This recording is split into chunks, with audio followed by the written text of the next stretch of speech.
franktalks.com. Need help with love, sex, dating, or relationship issues?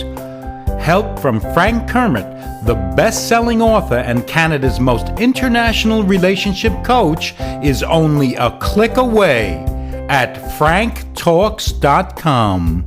You're listening to Barry Morgan on News Talk Radio, CJAD 800. And Frank Kermit as well. Frank Kermit is in studio. He's a dating and relationship coach, and for Dr. Lori Bettito this afternoon. And Frank, on psychologytoday.com, marriage, living together, or staying single. And they say in their last blog post, they talked about how marriage has become more difficult today, but social scientists still argue that marriage allows for a better quality of life than living together or living alone altogether. And they found that married couples have better mental and physical health, that they're less likely to suffer chronic diseases, long-term illnesses. They have a better chance of surviving a catastrophic event like a heart attack, which makes sense. And we've talked about this with you before, with Lori as well. I think, somebody's there. Well, they're obviously there to help you. They see something, maybe you should get that checked out. Whereas somebody living alone, for whatever reason, they may not be so inclined. But you were telling me earlier that there's this movement among some people, at least, that they absolutely are dead set against marriage, and not just that, but even being in a relationship at all. I'm telling you that what I see in my practice is there are people that refuse to even date. Why? Well, for some of them, they just don't see the point. Too many failed relationships in their history.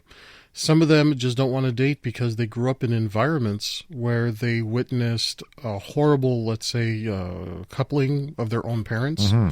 And they're saying, I don't want to go through that. I don't want to deal with the fighting. I don't want to deal with stress, the court systems. I don't want to deal watching, because some of these kids grew up watching parents lie about one another through the court systems.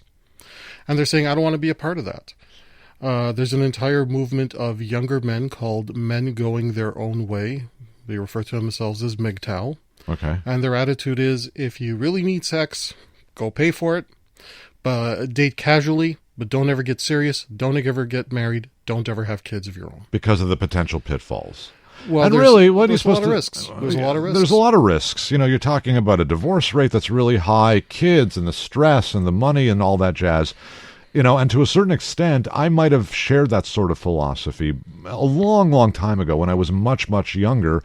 But then you get a little older, at least, in my case, and I was in my late 30s, or pretty much my late 30s, when I got married and eventually had a child. And, the greatest thing that's ever happened to me is having a son, and so I feel kind of bad for some people. Those guys are pretty young, the ones you were talking about, I'm guessing, for the most part. Look, some of them are as young as 18. Yeah, well, how do they know at this age? Well, they already have been experienced to some of the worst aspects of it. So they maybe have been involved in cases where there was a false accusation made from one parent to the other. And usually in those cases, the false accusations are against the male parent. So they're going up and saying, I don't want any part of this. So what do you tell somebody when you hear this kind of story? My attitude is, if you don't want to be dating and if you don't want to be in a relationship, then stay out.